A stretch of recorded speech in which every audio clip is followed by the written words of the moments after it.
That would be interesting. We could try to think about like what a balanced patch would actually look like, and think about the implications on a meta. The meta right now, as it is, we have an environment where Burn is sort of dominating everything. They're setting the pace for the environment. They have a pretty high win rate, and they are a tier 1 deck. But regardless of having a high win rate and being a tier 1 deck, they have a property that defines the meta, which is different from those things, by the way, because not all tier 1 decks define the meta. Burn specifically limits what kinds of decks can be played at all. Let's start by pulling up the actual like play rate stats, okay?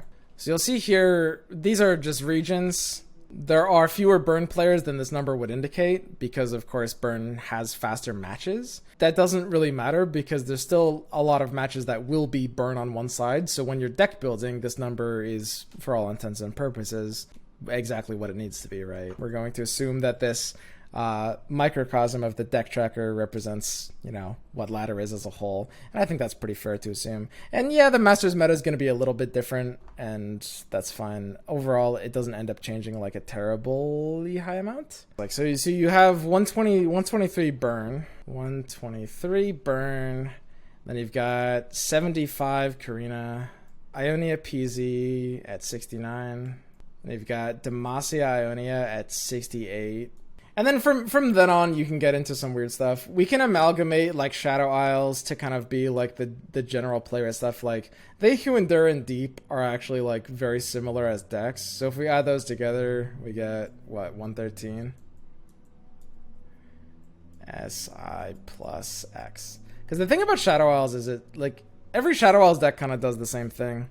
They trick you into thinking they're doing different things, but every Shadow Isles deck is just Shadow Isles plus X. So this is kind of like the general framework of the meta. And if we add in like the full Demacia picture here, if we wanted to kind of like lump Demacia in all as one deck, which we could, I think they're kind of like two far different decks. Let's just do one more, which is 58. Let's call these Bannermen.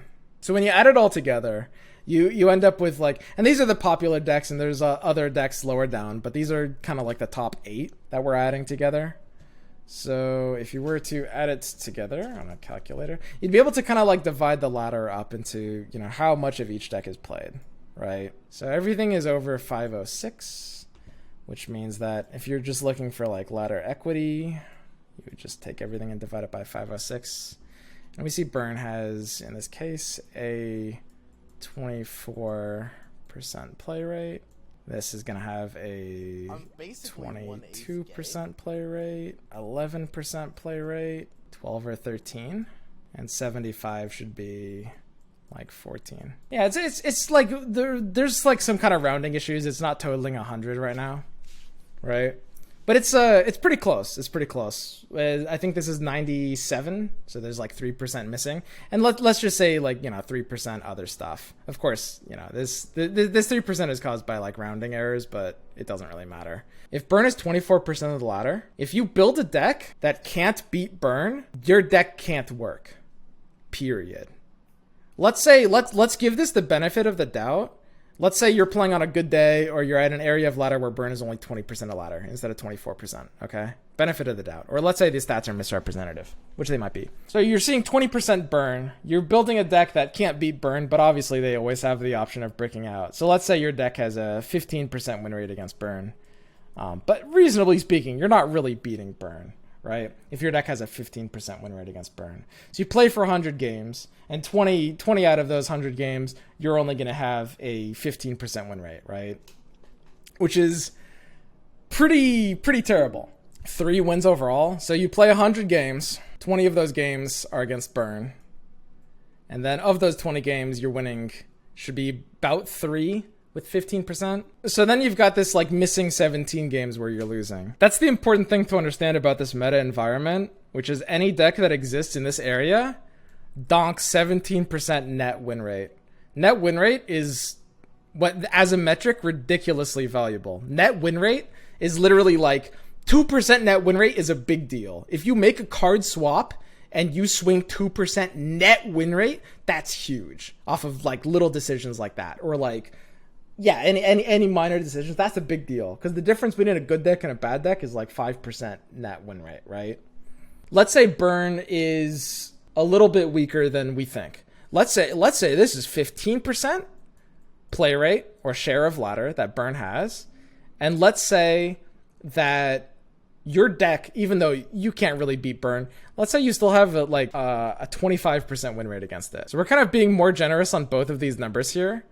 15% goes to 25. It's just never going to be mathematically viable to build a deck like that, to just dunk that amount of win rate away. It won't be as bad. It would be closer to like 10 to 12 or so. You still can't build a deck that donks this. You can't do that. That's like a ridiculously huge win rate swing. This can become a bit more acceptable depending on like if your deck is able to absolutely smash other decks, then this can start making sense at these rates. But at 17, it can't really make sense, right? Is this specific to something like burn, or is it true for any dominant deck? It's specific to something like burn, which is something polarizing. This is true for polarizing stuff, right? Heimer Vi fools the burn. Yeah, that's why Heimer Vi is like a tier 2 deck now. But yeah, I mean, Heimer Vi is a good example of a deck that is held back by burn, but again, it's something that has the ability to like maintain some amount of meta presence, right? There's always going to be some decks that have the ability to fold to burn, but there's very few in the meta. Ever heard of Excel spreadsheets? Yeah, maybe I should do numbers outside of Paint. Polarizing just means like certain decks will be able to beat it or not beat it at like swingy rates, right? It's like it creates a more rock paper scissors environment. So yeah, burn basically has, you know, like a 24% share of ladder, and the question is, okay, if burn goes down, then what can come up, right? What goes up when burn goes down? And a lot of the decks that come to mind are basically slow decks that have no healing, would be kind of the one thing. Because against burn, you don't necessarily need to heal. You can also just kind of like race them down. But what would come up are like the mid-range decks. I think that Demacia is a good example of that, actually. That's something that a lot of people, you know, maybe not be happy with. Burn is currently, I think, slightly favored against most forms of Demacia. Burn is favored against anything Freljord and any non-burst Noxus. It's true. They are very much holding Freljord back. So Stonks and Freljord go up big. Okay, so we should just make a Stonks page. Okay, this is it. This is burn Stonks. So when like burn is going down, we're selling burn. We're out of burn. Okay, sell out, sell now. Burn is out. Okay, so if burn is out, what are the implications of this? Let's look at widespread implications. Well, Freljord goes up because Freljord kind of sucks against burn. Like every way of Freljord sucks against burn. Heimer Vi and Steel Monsters. Yes, I agree. Heimer Vi goes up. Sea Monsters. Probably some other forms of mid-range. I think Demacia is gonna sort of get held down by like Heimer Vi and Sea Monsters potentially. Karma and Ezreal stonks go up. But yeah, Ezreal decks in general. I'll just say Ezreal. And then you will see Shadow Isles in general will potentially go down. I mean, Karina in theory would go down a bit. I think people overstate Karina's win rate against burn, honestly. I think that's really overstated. Against good burn players anyway. I'd say SI goes down. I think overall, SI feels like it should go down a bit. Healing isn't overvalued versus burn. You take the board, but they still often kill you with damage over blockers unless you have heal. Yeah, but usually, like, committing... healing is really expensive in the game, to the point where, like, a lot of times, like, good burn players will be able to still, like, kill you through your healing if they're efficient enough for their damage. They who endure spiders. Yeah, I think overall, I'm comfortable saying SI as a generalization goes down a bit, right? After losing to Crip as Karina. Right, I played Karina and lost to Crip on burn. Therefore, it's just not that good against burn, guys. Anything that's kind of slow at all will be really held back here. Like when, you look at the meta sheet and you're like, okay, you look at the top 8, right? Every deck that's slow is running Shadow Isles. And this is the sort of like meta environment that burn forces, right? Like, you can't be slow without Shadow Isles, basically. Which, don't get me wrong, you could argue... Karma Lux. Yeah, Karma Lux. This is the one exception, but yes, Karma Lux. You could argue that the slower decks need Shadow Isles, sort of like even without burn existing.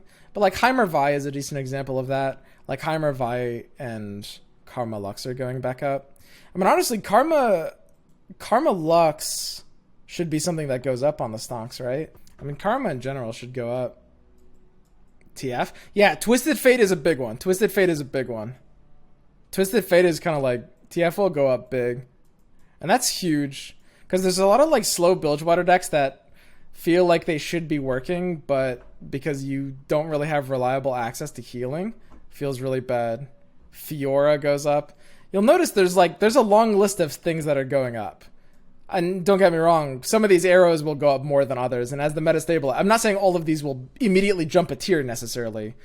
We don't know exactly how much these will go up, but they will go up a certain amounts, and some of those will allow them to, like, you know, hit more playable decks, right?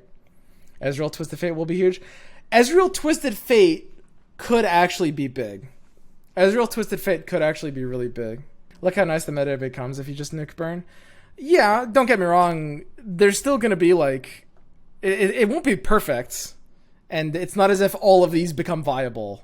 That's not the point I'm trying to make. But yeah, I mean, overall, there's a higher amount of diversity, right? How will Burn be nerfed? I expect a Boom Kuruki nerf. I hope for a Crimson Disciple nerf too. But yeah, just in general, like, slow strategies just go up. What's going to keep Karma Lux in check? Well, depending on how many nerfs come into Demacia and arguably Ionia, maybe not enough. Karma Lux is a really strong deck. So then, of course, you've got the issue of like concerns raised by certain things losing their checks and balances, right? There's a few decks that exist in the game that if Burn nerfs will probably be stronger, and they already are strong decks. And these are the couple of things that Burn has been like keeping in check. Not necessarily in like a healthy way, but yeah, I mean, there are potential negative ramifications to nerfing Burn. And then an interesting question is like, will Elusive make a comeback? Elusive is basically a worse version of Burn. If Burn becomes unplayable, theoretically, let's say Burn got really nerfed, who knows? But if Burn becomes very nerfed, Elusive has some real comeback potential, right? And like they do the same thing from a meta perspective, right? They have the same matchup tables in general. It's just Elusives are worse right now. So you have to evaluate like 3 different things. Replacements. So like Burn getting replaced by Elusives, that's something that could cause something to go up. Then there's things that get countered by it, you know, going up. Of course, that's Karma. Things that it counter, or things that counter it, you know, potentially going down, as well as like kind of like long-term meta ramifications. Like if slower strategies start to get stronger, what happens then? Well, then you've got kind of like slow killers like Ezreal doing well. I don't know. Does Freljord have any hope? I think like even after all of this, so I mean, slow strategies do, by the way, involve stuff like Sejuani and Swain, right? For the longest time, it's actually sort of interesting. For the first set, you couldn't run control without running Shadow Isles. Shadow Isles was control for set 1. And the reason for that is, hey, I mean, they had some pretty good tools, but also like other regions didn't really have enough good options, right? And in set 2, well, it sort of became the same way, just for a completely different reason, which was Burn, right? But when you remove Burn, the addition of alternate control strategies in set 2 could make things very interesting. Because suddenly, you've got stuff like Swain, stuff like Yasuo, which isn't necessarily new to set 2, but they got some really big set 2 buffs, right? They got some really big set 2 buffs. And also, they got buffed right at the end of set 1, and they were actually feeling pretty good then. They were feeling like a tier 2 deck, like very unironic tier 2 deck. They had like a tier 2 win rate and everything. And then, you know, you've got stuff like Sejuani, right? Sejuani. And then, of course, the Bilgewater, the potential like Twisted Fate stuff. Twisted Fate can be a very, very slow deck, like all in Twisted Fate stuff. You've got a lot. This was all kind of like added in set 2 or around the time of set 2, right? These 4 things. There is a lot of different decks we might be able to build with these, right? Even like stuff like Kegs, maybe. I'm not really keen on Kegs, but yeah, I mean, maybe you could run Gangplank with Sejuani. You know, there's combos. You know, Burn maybe getting nerfed could allow for some very interesting slow decks to come up that we haven't seen before, really. Stuff like Karma would have to be nerfed alongside that. Man, that would be pretty sad. If like, and of course, as a developer, you have to think ahead. You have to plan all this out, right? I'm not worried about them not nerfing Burn. I know some of you guys are saying, well, Keck W, what if Burn doesn't get nerfed? Burn is going to get nerfed, right? But what I am worried about is them, you know, let's say, for example, they only minorly nerf Demacia, you know, and they nerf Burn. Maybe like Lux Karma is 2 mega cancer at that point. Because yes, I mean, Burn is keeping certain things in check, and Burn's not healthy overall, but when you nerf Burn, you have to, at the same time, make sure that everything is balanced, right? It's like that scene in Indiana Jones where there's he's got the idol and he puts the sandbag and you got to swap it out at the same time, right? And if you do that, it's better. It's like Burn is limiting the meta, but if there's some kind of mistake, then we could have, you know, some potentially pretty awkward balance things. I think we pretty much covered everything here. Who's to say Burn won't still be good post nerf? Oh, I'm assuming it'll still be good, but I mean, presumably its ability to influence the meta will be severely diminished. Maybe it'll still be tier 1. Maybe it'll still be tier 2, right? In all likelihood, tier 2 would be a good guess. I think if they do like, if they do the kind of nerfs that would create a healthy meta, Burn will almost certainly be a tier 2 tech. You know, we were looking at stats. Burn owns like 24% of the meta, and the others are all kind of like roughly like 15%, like a lot of other common decks. This is a very broad averaging here, but it was something along these lines. So when you take Burn as a deck, and I mean, if it gets nerfed and if it becomes a tier 2 deck and then it represents like, you know, 8 to 12% of the ladder, that's like a really big deal, because it's share of the ladder that's causing problems, right?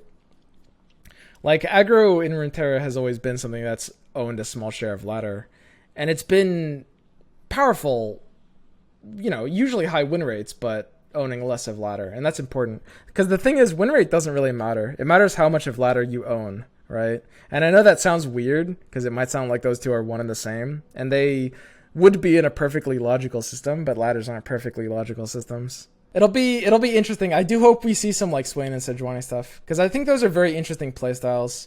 Taking decks that like are taking regions that haven't necessarily been like super control-y regions and giving them control playstyles. I really like the idea of like Shadow Isles being kind of like not the only control region anymore. I think that'll lead to some really creative deck building. Like that'll be really cool. Even like Gangplank might join in. There'll be a lot of cool things to do. So yeah, I'm really looking forward to that. I think a lot of people would be surprised how much like 1 or 2 nerfs can free up the ladder.